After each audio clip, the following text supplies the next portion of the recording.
right, welcome to another Friday night episode of Keto Rocks Radio. I'm Jim Hobbs, and down below is my carnivore co-host, Brian Damage Forsythe of the band Kix and Rhino Bucket. And we have a special guest coming to us this evening. I almost said this morning because that's when we recorded, but this evening from Brazil. And he's a giant in his own in this field of helping you understand that food is fuel and that we have the ability to fuel our system so we are free from disease and getting sick and can maximize our immune system and about living life large. So welcome, Dewan Smit, to the show. Glad to have you. Thank you very much, Justin, for that introduction. And yeah, it's exactly like you said. Food is fuel, and carbs that we eat is not necessarily, as everyone is taught as we grew up, being the primary food fuel source. There's a lot of energy to be tapped into when it's about nutrients. The big thing is that a lot of our bodies are just not able to utilize those nutrients because of the current state of our own health.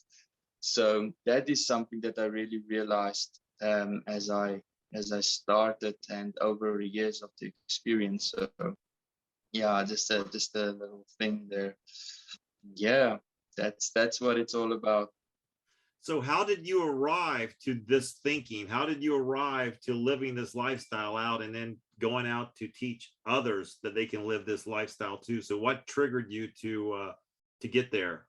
Right. So basically what happened is I used to, this is where the whole story started. So I'll go through, I used to be really skinny. So I'm about 6 foot and I used to be around 135 pounds.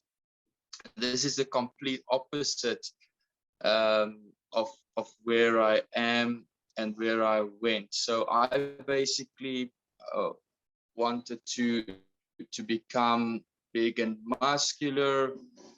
I want to be, have a lot of strength. But I took the approach. So this is, I learned a lot in the approach as well. I started and I threw the kitchen sink at it. I started to work on this, and it was 4 years, and I basically gained about 100 pounds, give or take, about 2 pounds after 4 years. And I didn't look seriously fat or overweight or unhealthy, but I felt very unhealthy. And this was because I was focusing a lot on what I've noticed a lot of guys typically focus on, and that is the macronutrient side of things. It's getting your protein, getting your carbs, and getting fats, and all throwing that into every single meal and having 6 meals a day, frequent eating, all of that type of things. And it really led me to a lot of problems. I couldn't really focus. I had to study. By that time I was still in college, so I had to have really good focus, and I just want to snack all the time. I was just having a pack of nachos by my desk all day while I was working. Otherwise, I just couldn't focus for more than half an hour at a time. And I used to remember that I wake up in the morning feeling so tired. Even if I had 8 hours of sleep, I just couldn't really make a very productive day. And that was really frustrating for me. So that is really something that motivated me then to go in different direction, where I didn't really want to be muscular to that point. I was more looking into having a very athletic body that's also healthy and functional. A lot of bodybuilders, they get really big and really, muscular, but when you look at it from an athletic perspective, That's where a lot of problems come in for them later down the line. And I didn't want that to happen for me. I really want to have a body and let's say a healthy body that can be sustainable for a very long time, so that I can work out and I can enjoy my fitness for a very long time in the future. So that's the motivations behind everything. And for me, I really started looking into things that can get me into great shape, while also boosting my health. So I started looking into the lower carb type of diets, and researching quality proteins, realizing exactly that not all protein sources are created equal. So really zoning into everything, that because I really wanted to get away from that feeling of feeling unhealthy. So I just told myself, I'm just going to get rid of every bit of garbage that's in my diet or in my lifestyle to get rid of this feeling, so that I can be more productive, I can feel more energized and focused during the day. And when I realized what happened by doing that, I also started building much more lean muscle. I used to be having a lot of muscle on my body, but it was also with a lot of fat. I can remember I was so passionate about having lots of steaks and potatoes. Almost, it was steak and chips and potatoes. It was diet. And yeah, and I always liked steak a lot, but yeah, just having too much red meat and starch together can be really bad for you. And what really changed everything is when I really started. I can remember the first actual green that I put into my diet was spinach. I thought, like, Popeye doesn't have to have like there's got to be something to that, I didn't really like greens, so I just added some spinach, and I started to remove the potato and substitute sweet potato. And they already started to see some changes. So this was a gradual type of transition for me. And when I started to see those first changes, it really motivated me so much. And then later on, I started researching a lot more about what is the most healthy vegetables and things like really just foods that can maximize the nutrition in your diet.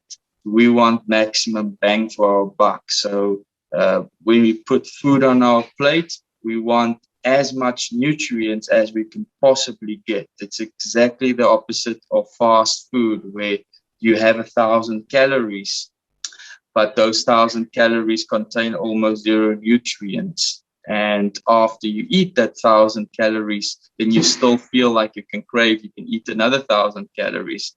But what I've just noticed with this type of diet is that when you eat 1,000 calories, you just feel so satisfied. And that was really something that I was very happy when I started feeling that way. Yeah, so that's kind of a bit of a story. And yeah, right now I went down from 240. It took me about 6 months, and I came down to 190, 195, and I stayed there. It's around 10% body fat, and it was so much easier when I started being passionate about these foods. It's just so much easier to just stay there and stay in great shape, because it's not a diet, it's just a lifestyle now. It is a lifestyle. Yes, it is. Now, when you started eating those types of foods and eliminating the carbs, basically, instead of eating 5 to 7 times or snacking your way through the day like most bodybuilders do, did you start to just eat 1 or twice a day? Did you start doing more intermittent fasting? Did you incorporate intermittent fasting at that point? Absolutely what you said there. So one of the big changes that I made that really helped me was I was in this position where I was studying, and I was really a busy guy. I didn't have all the time in the world to just sit there and eat 6 meals a day. It was just not practical. So definitely, what I wanted is eating less, but I was always wondering, am I going to preserve my muscle if I start eating less? I was thinking, yeah, if I start eating less, I'm just going to lose the muscle that I've gained. And it was the exact opposite. It was just starting to lose fat instead of muscle, maybe just a little bit. But I gained that muscle back when I started to increase the nutrients in my diet. So the nutrients is actually responsible for muscle growth, not the protein. It's very, very good. So if you don't mind, share what's a typical eating day for you. So what typically do you eat during the course of a day? Yeah, so I would wake up in the morning and I wouldn't really feel hungry anymore. I would postpone my first meal to around 11 a.m. And then I would have typically some really nice scrambled. I really love scrambled eggs with mushrooms, sauteed mushrooms. Usually I like to cook with either avocado oil or coconut oil. This is just something that really helps a lot as well. We see coconut oil produces more ketones in your body. We're always looking for something that also contains nutrients. Butter as well. So there's something, I'm not really big on dairy, so I don't really consume dairy. Once I stopped using dairy, I noticed quite a difference. I managed to stay leaner more easily. So I have something called ghee, which is a clarified butter. You remove the dairy element from it, but it still contains the nutrients, vitamin A, mostly vitamin A, active form vitamin A, which is really important as well in muscle growth as well. It's to do with collagen. A lot. Basically, our bodies is made out of proteins and collagens, and is part of what helps muscles to grow and skin to stay young and fresh, and bones and everything.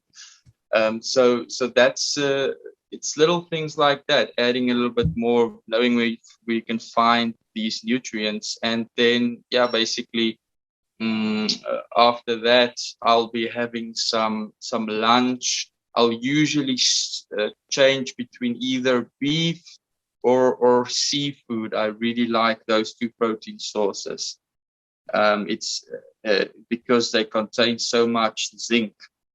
Zinc is such an amazing immune builder and testosterone booster. It's so good for men to really build back on muscle consistently. And those sources are definitely higher in zinc than, for instance, chicken. And definitely more than eggs. So you want to have that variety. You're getting so much great fats from eggs, even also the vitamin A, but you're not getting that zinc. So if you're having a very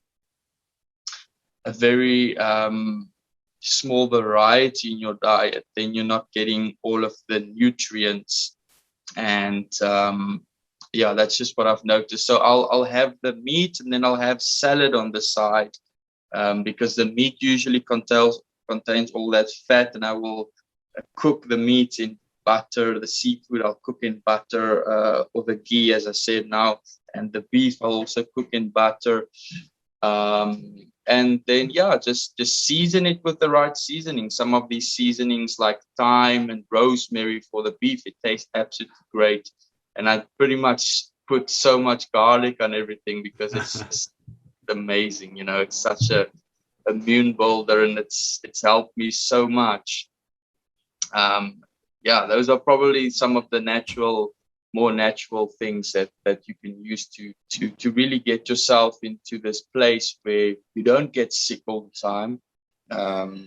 And yeah, that's just the big thing, but not neglecting the greens. So I haven't been talking a lot about the greens, but the greens is so important. So always having some of the right greens, because all of the nutrients is not always in meat.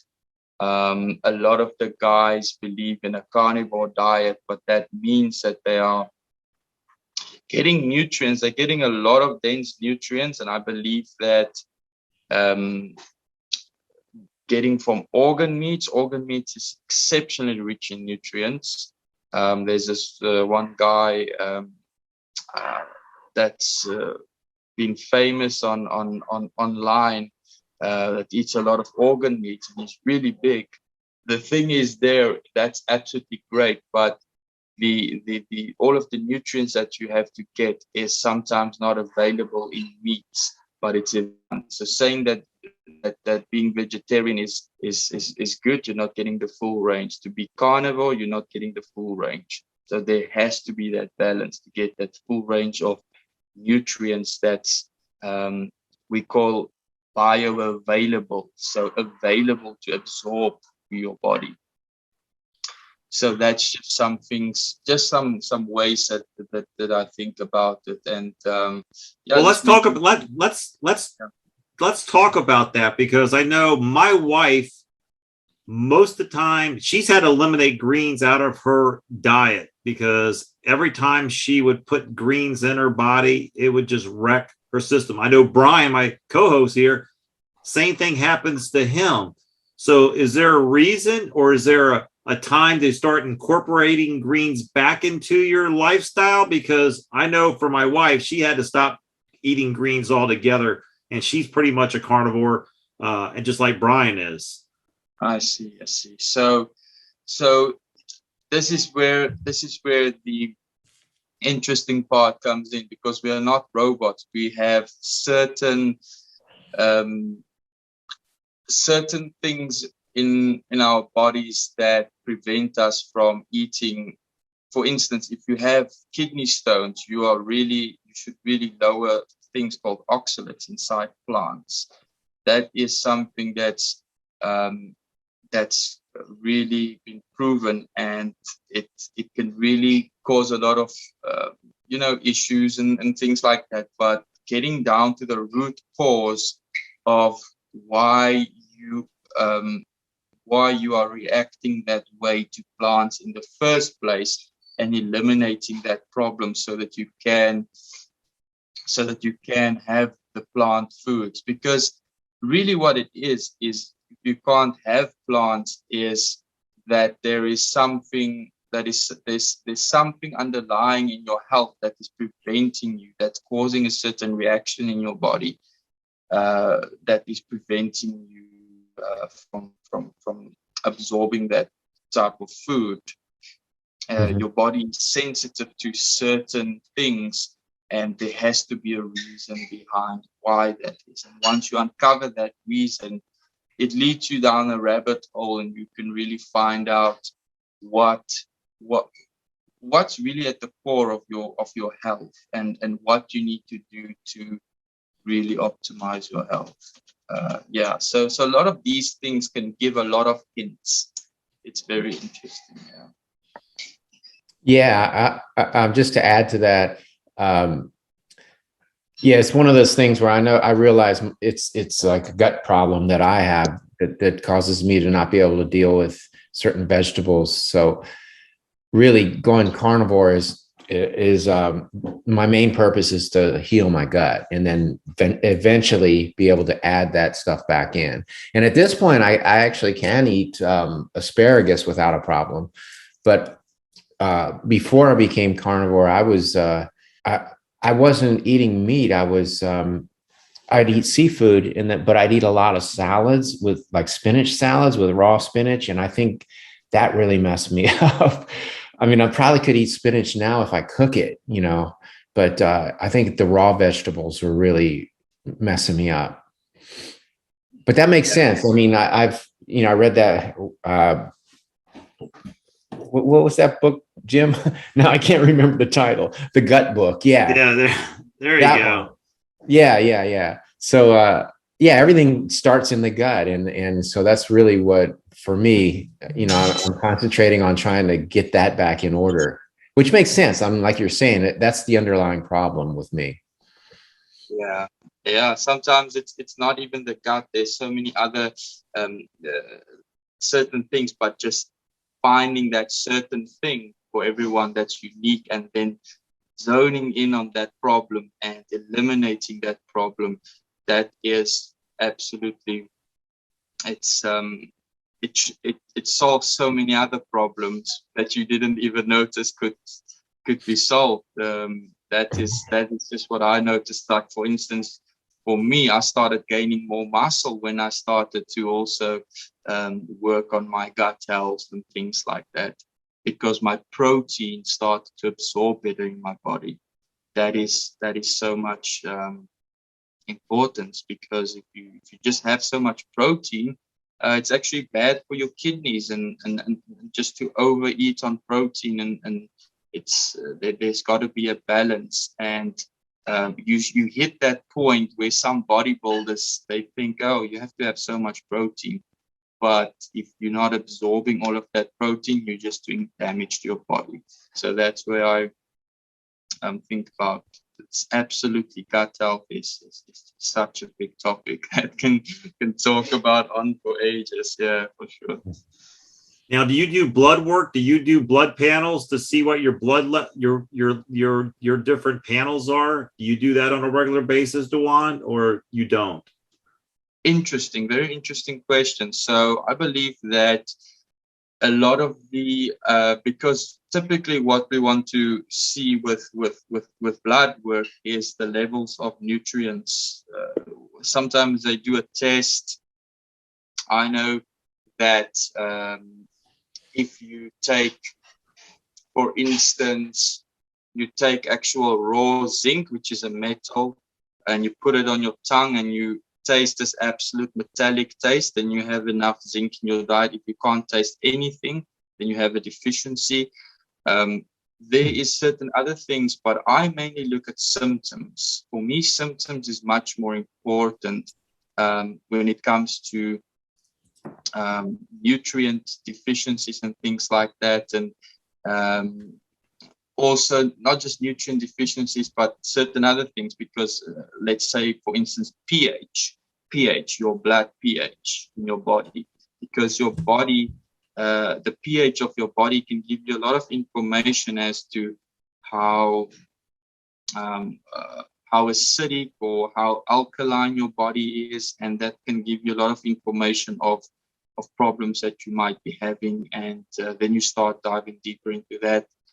But yeah, that's basically what you can do. Blood test, other than looking at pH, I don't see the need for blood test other than for pH. Urine tests, you can also get the pH, but the pH is different in different areas of your body. Your urine is going to be different from your blood. So a lot of guys get confused by that, but I also used to get confused by that. And the thing is that you just want to be looking at the symptoms if you have nutrient deficiencies when we go into that topic. So if you have certain deficiencies, if you have a deficiency in zinc, for instance, and you have these certain symptoms that's congruent with that, then you can say, yeah, you have to look at that. But just looking from a perspective of blood work, your zinc levels, it fluctuates throughout the day. So if you're having a blood test at this time of the day when you're a little bit more stressed, or you feel a certain way, or you've exercised and some of the electrolytes in your body is a little bit lower, it doesn't really give a good indication, because some of these nutrients are in your body's cells. It's not in your bloodstream. That's the level of the nutrients. For instance, potassium. You can't see potassium levels in your bloodstream. It's very, very hard to see the actual real level. It will always show up as high, but then in actual fact, the potassium that's in your body cells, that's a different story. You can't see that with blood tests. Yeah. So that's just how that's how I think about that. It's interesting you brought up the zinc in the mouth. If you can taste it, then you probably have enough zinc. But if you don't, you probably need it. Is that, or did I flip that around? Is it the other way around? Yeah, it's absolutely right what you said. Okay, great. Because I know when Brian turned me on to iodine from that book, The Iodine Crisis, and I bought iodine, I put iodine in my mouth. Oh my gosh, I tasted that like crazy. It was so. I wonder if the same thing was happening. Whenever my body says you got enough iodine, because I love seafood. For example, yesterday I had steak and oysters. And Brian, I sous vide the oysters. I've never sous vide seafood before, so I sous vide oysters yesterday. And I just, for those out there who may be wondering, well, how'd they turn out? When I typically steam a oyster, I like them raw, prefer.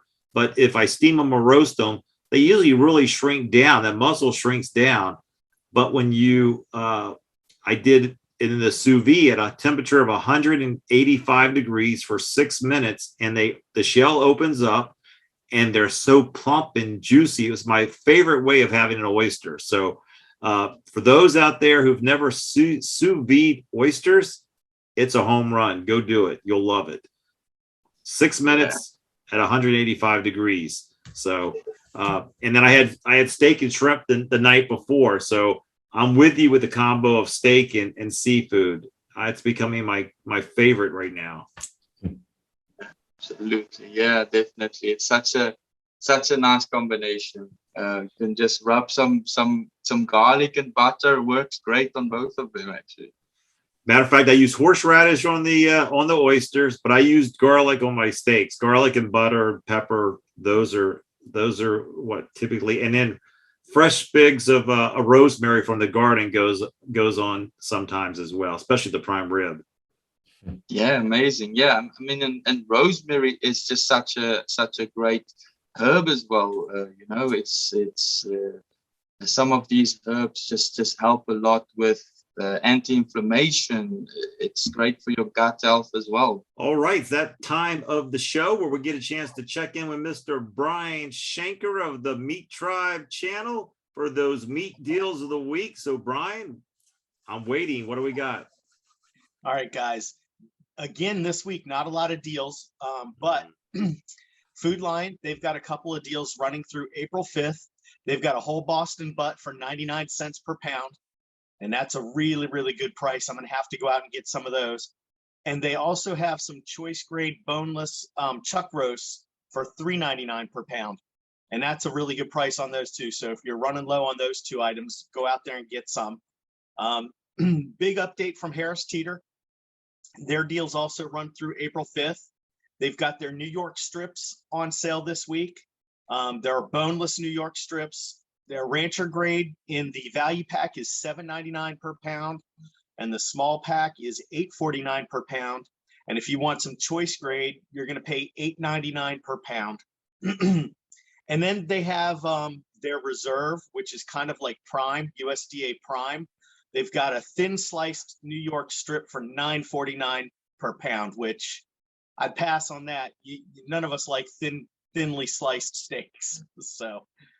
But somebody else might just want a little thin sliced steak. And they also have some High Plains bison New York strips for $13.99 per pound. Thought I'd throw that one in there, even though it's more than $10 per pound, just because it's an unusual meat that we don't see on sale a lot around here. And then next up, Kroger, they've got a deal running through the 5th of April, choice grade New York strip family packs With a $2 digital coupon, it's $8.97 per pound, and those are boneless as well. So it's this week is everybody selling their New York strips. And then this one is the total or polar opposite of what I like to post. Giant Eagle, they've got their deals they're running through, and these aren't even going to be considered deals once I tell you the price, but through the 6th of April, they've got certified Angus beef filet mignon for $25.99. And then they've got their prime grade filet mignon for $30.99. And the only reason I'm bringing this up is just to show you what a huge price difference that we're starting to see on some of these cuts of meat. I mean, when I saw that, I just about fell out of my chair. Wow. Yeah. Yeah. At Kroger, the average price for the filet is 21 something a pound. So if you're like, remember Steve said he only likes Steve filet mignon. He's paying a fortune for him unless he's going to a butcher and buying in bulk. And also I'm seeing so much more, like more and more stores are advertising the Impossible and Beyond products. And at Harris Teeter, yeah, I know. Harris Teeter has it under the fresh meat section that they're advertising it. And I'm like, they need a whole other category, I think, for that stuff, because it's, it's not fresh, it's not frozen, it's not anything. It's not meat. Yeah. Thanks, Brian. What I mean, they're really pushing this down our throats to it's crazy. Yeah. And then I don't have any more deals for you this week, but just a kind of a special announcement. April 3rd is going to be the 1-year anniversary from the launch of the Meat Tribe channel. I wish I had planned ahead and did some kind of contest or giveaway, but I'm lazy. I didn't get anything done for it, but it'll be 1 year. Wow. Congratulations. Yeah. That's quite an accomplishment. Thank you. Yeah. Well, thanks for those deals. I want to ask Brian, since we're talking about deals. Brian, did you go back to Kroger and pick up your some additional ribeyes, or you just stuck with the ribeye pack that you got for $3.69 a pound? I did go back, and unfortunately, there were no ribeyes left, and it was all strip steaks after New York strips. But I bought a couple packs of those because they didn't look too bad. So I have a few of those in there.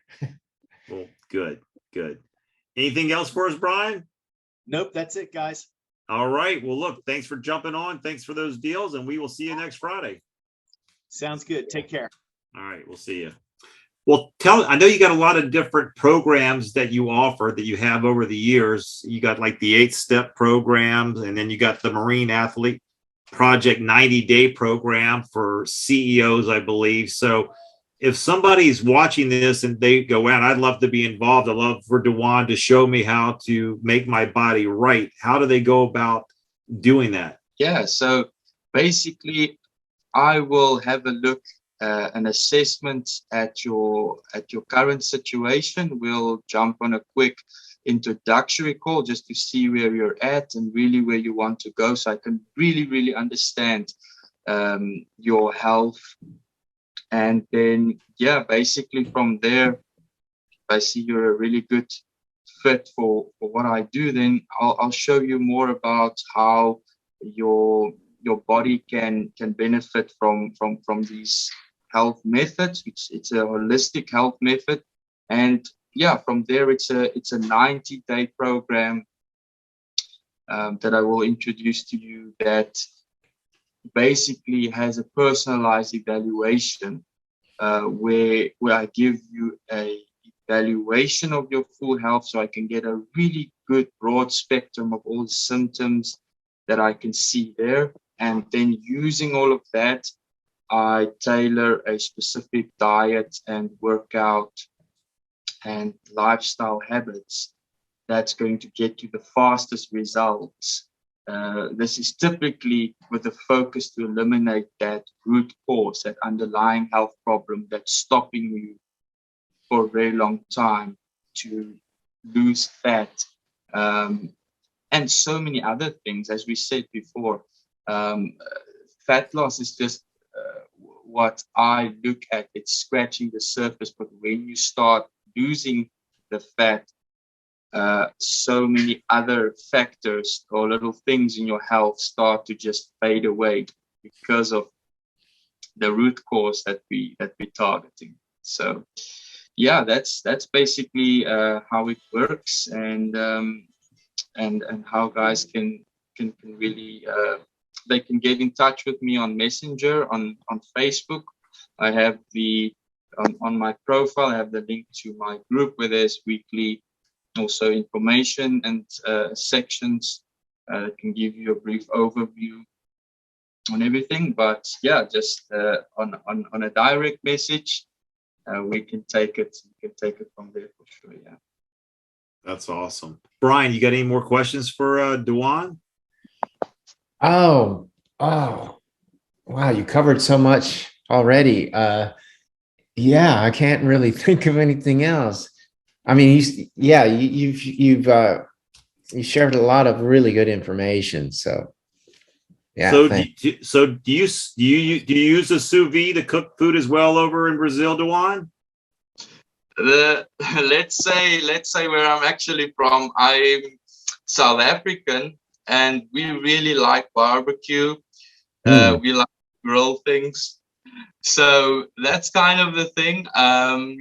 But I would say that there's a good balance between grilling things and burning things. So just make sure there's any sort of areas where you burn food, don't eat that. That's what I just tell myself. But yeah, that's a good idea. So I do with mushrooms.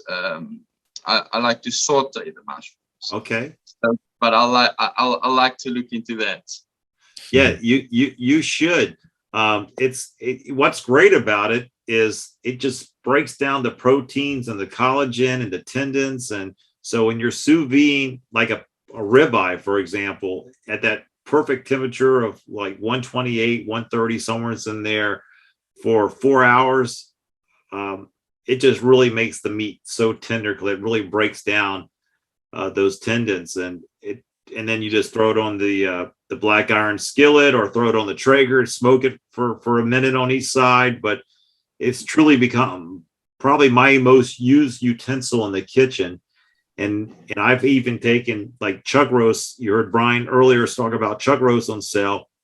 We bought a bunch of chuck roasts, and I have a recipe to sous vide chuck roast for 30 hours, and it comes out so tender you can eat it with a spoon.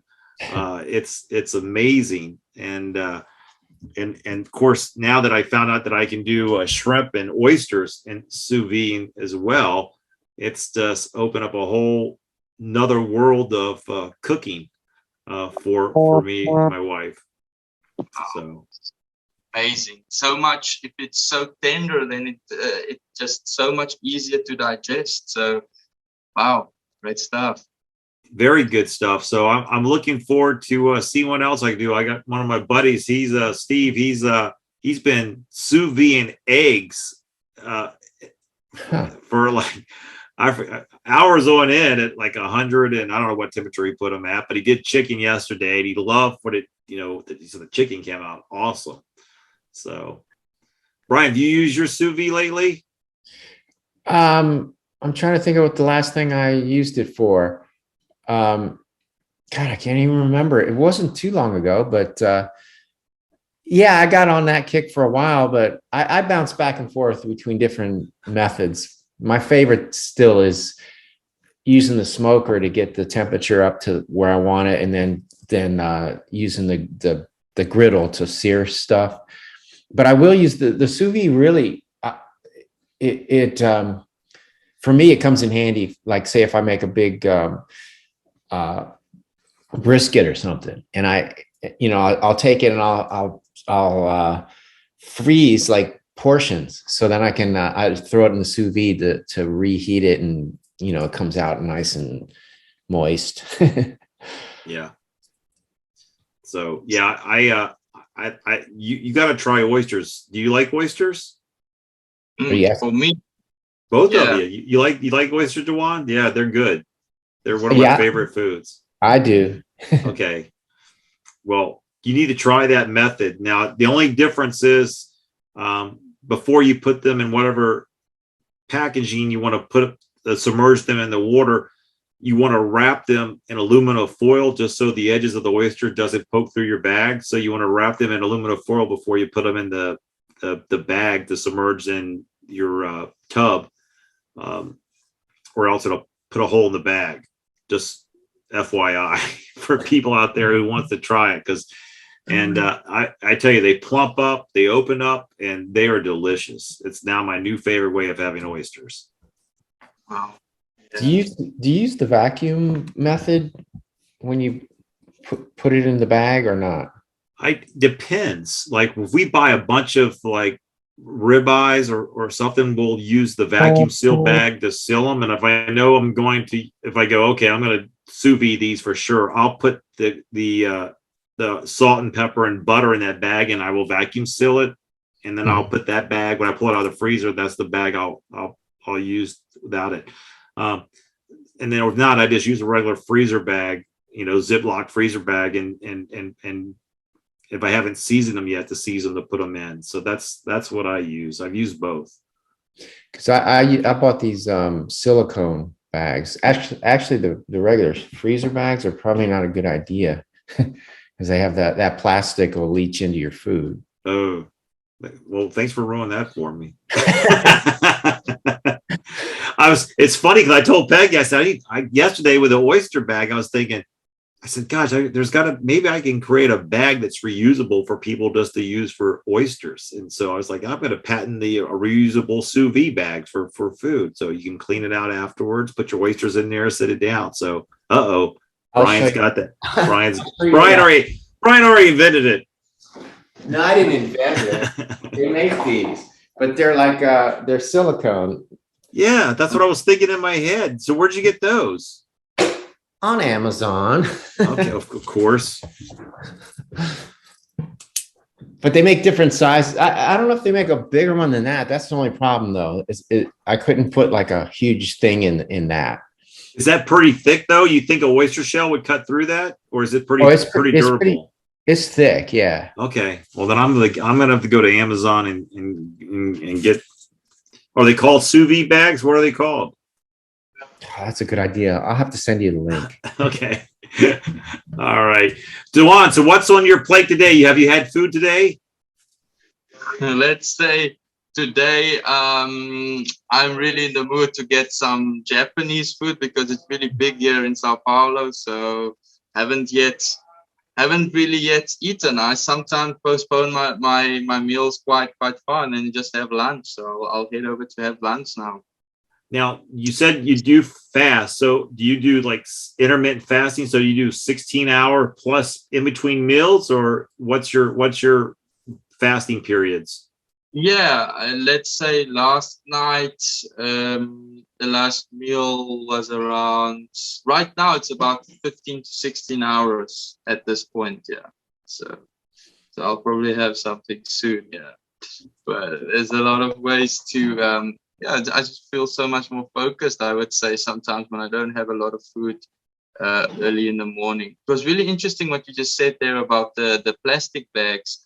I researched about that, and also something called xenoestrogens, which is something that can really, from the outside environment, when you store food or vegetables or things like that in plastic, or you have water in plastic bottles and things like that, over a very long period of time, that is also, it also has estrogen. So estrogen is something that we want to get out of our system.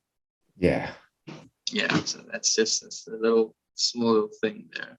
Absolutely agree there with Brian. Well, now I got to go order these bags off of Amazon as soon as we finish recording this show.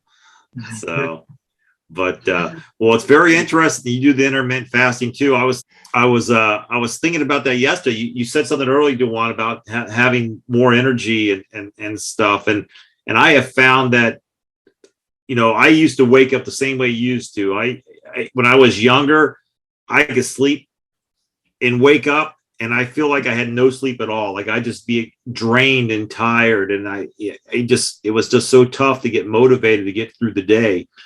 And I find out when I go through, I do intermittent fasting. And a lot of the times my wife and I, every month now, we're starting off the month with a 3-day fast. So we'll do 3 days, 72 hours of fasting to start off the month, to kind of reset our bio.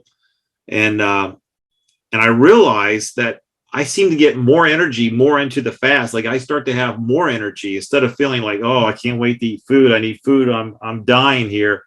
I don't. I feel more energetic. I seem to be more focused. And yesterday I had a nonstop work day. I was probably on one Zoom meeting after another throughout the whole day. And it was like 6 o'clock, 7 o'clock at night. And I realized, wow, I don't feel tired. Like I just have more energy. It's like my body rises to what I have to go to, whatever task I have ahead of me. And the focus does as well. And it just felt good because I was remembering the days where I just didn't feel good. Like I just wanted to take a nap in the afternoon. I wouldn't have had the energy to get through a grueling nonstop day, but it was amazing. I was like, wow, I still feel really great. Like I'm ready to go do this again. And I just was appreciative of, coming to this point in my life. You look fairly young. I'd say you're what, 24, 25, 26, somewhere's in there. 25.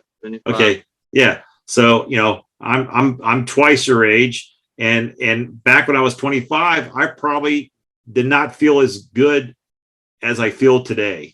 And it really has to do with making choices of what you're going to consume to bring that fuel to your body and to maximize your life. And we were raised here in the United States with the standard American diet, also known as SAD American diet. But the reality of it is it does nothing but take your power away. And until you start to go out and study and experiment on your own what works for your body specifically, and start to realize what brings you power, because what doesn't bring you power is draining you of life. And so when you start to do the things that bring you life and build you life, you start to get excited about living life as opposed to just going through life. And so it's so sad here in the United States that the medical profession is all about giving pills, the instant gratification to keep you alive so you can come back to the doctor or the hospital the following month so we can do that again and sustain you. And so I love coming across people who are able to give life and show you how to live life more abundantly and energetically through the food and the fuels and your actions, such as yourself, Dewan. So to have you on sharing what you're doing out there in the world, I can't honor you enough and encourage you to keep doing what you're doing, because the world needs more Dewan Smit in the world. So appreciative of that. Thank you so much, Jim. And that's my mission, because the way that I felt, I don't want anyone else to feel that way. And I had friends as well that felt that way. And it's just get away from that feeling, Life is there to be experienced, to be lived. And definitely. It's very, very interesting what you said actually also about the fasting. Or the fasting, as the guys from the US might say. Never a bit of a different accent, but so with the fasting, it's really, really important. Your body basically resets what you said. The antioxidants, your body produces its own antioxidants, and those antioxidants is what basically makes you feel much more energized, because it flushes out the bad stuff, the garbage, and it also is altering your hormones when you're fasting. So you might be having more growth hormones being activated, and that triggers more testosterone, and it's very common to see that when you have higher testosterone naturally, that you feel more energized and focused.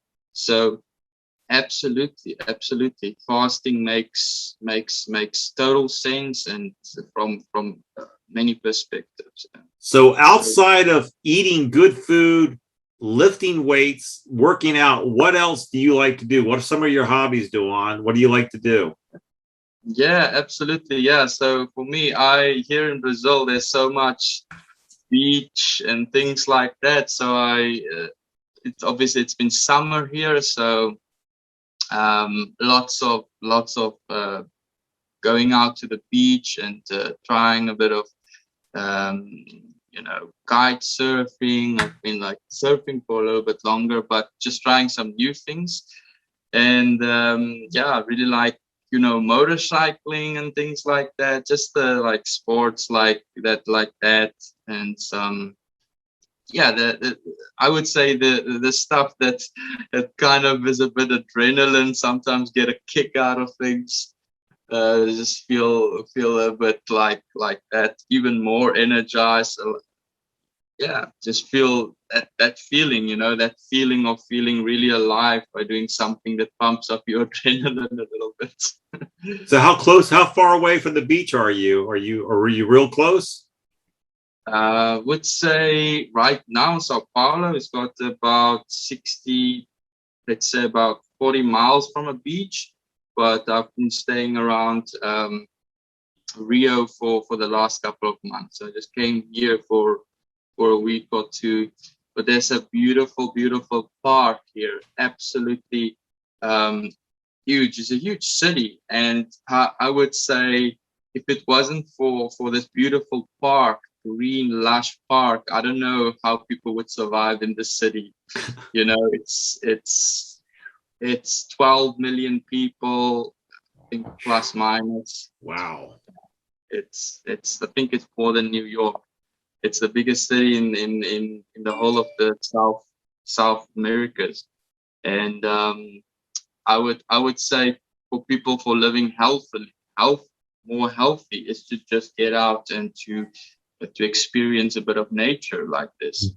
Yeah, absolutely. Let me ask you another question. Since you're really into health and doing activities, are you familiar with Wim Hof? Wim Hof, yeah. Me and my one friend is from Netherlands. He also loves. It's his dream to go on one of these boot camps and things like that. And the breathing techniques. Yeah, of course. With breathing is a really big thing when it comes to working out. That's where I implement some of those strategies, but definitely you get a lot of energy when you breathe well. Yeah, I do. I typically do a sauna, and then I do Wim Hof. I do the cold water and do the breathing and all that. So it's truly one of my favorite times of the day to do. I don't look forward to getting to that cold water tank I have, and I say cold water, I just got a big tub that I fill with water from the ground, well water. So it's around in the high 40s, 43 coming out, but it warms up. So it's around 50, but it's still cold when you get in it to your body. But the breathing, it's amazing how the breathing takes you away and how the water becomes like an insulator to you. So I can't explain it, but I just enjoy it. I never like getting into it because it's a shock to your body, but afterwards I'm always so glad that I did that. And it just makes me feel so much alive. And so I'm glad to see that you're so do you do it? Oh, damn, the cold baths. Yeah. I don't have a cold bath right here in my place. I travel around a lot. I would like it, but I like taking cold showers. Yeah, that's something that I've been using a lot. It seems like you guys are. If I had to guess, I would say you're from Texas and Brian is from LA. So, good guess. Well, I'll let Brian. Brian did live in LA, but Brian's not from LA. So Brian, why don't you tell him what state you are from? Well, I grew up in Maryland, so I was an East Coast person, but I lived in LA for 26 years and I just recently moved to Nashville Okay. 3 years ago. So Okay. Is it something to do with music or something? Because it looks like there's some music look going on there. Bit of a rocker type of vibe. Yeah. That's pretty much my career is music. So Okay. Where'd you guys? How was your concert this week, Brian? oh, it was good. We did Was two shows back to back with the travel in between. So You guys were I saw you hooked up with some of our the meat maidens from our keto group for lunch. Yeah. We did Connecticut on Friday, the Mohegan Sun Casino, which is really, really nice. And then this club in Teaneck, New Jersey on Saturday. So is that where you met everybody? Both of them were packed. So that was good. Good for you guys. Now, where are you guys playing this weekend? Or do you have a break? Oh, Charlotte. Oh, you're in North Carolina. Yeah. Are you guys playing at the same bar that you guys played at when COVID shut everything down? I remember, was that the same place you're coming back to? Yeah, that was our last show. Yeah, right before the shutdown. Yeah. Now, Dewan, is everything opened up in Rio? Is everything no mask? Is it free? Life is normal? Or yeah, I would say apart from supermarkets sometimes, but I don't think it's very officially implemented around here. It's very laid back. I would say typical Brazilians like to do it. They still go on having a carnival, even if the authorities said that there's going to be no carnival. So. well, good for them. Well, it's been great to have you on the show. Thanks for taking the time to join us and to share what you do. And I hope people will take time to look in the show notes and go to your site, reach out to you. And for those who want to, get a renew lease on life, go through Dewan's program. Look, let them go ahead and do the assessment of you, where you're at, and get you to where you want to be. Proof's in the pudding, and you can look at him. He looks healthy. So that's you want to follow somebody who's doing it. So thanks for being on the show. And we welcome you back anytime you want to pop on. Absolutely. Thank you so much, Jim. And it's been a real pleasure. It's always nice to talk to the guys that's so passionate about the same thing. So yeah, let's do this. Awesome. And then for everybody else who's made it to this part of the show, Brian, what bit of advice would you give people? What should they do if they want to maximize their immune system and power their body up? What would you say? I would say eat your meat. I would second that. So thanks for tuning with us this evening. We'll see you guys next Friday. In the meantime, stay safe, stay well, and stay out of that hospital. We'll see everybody. Ciao, guys.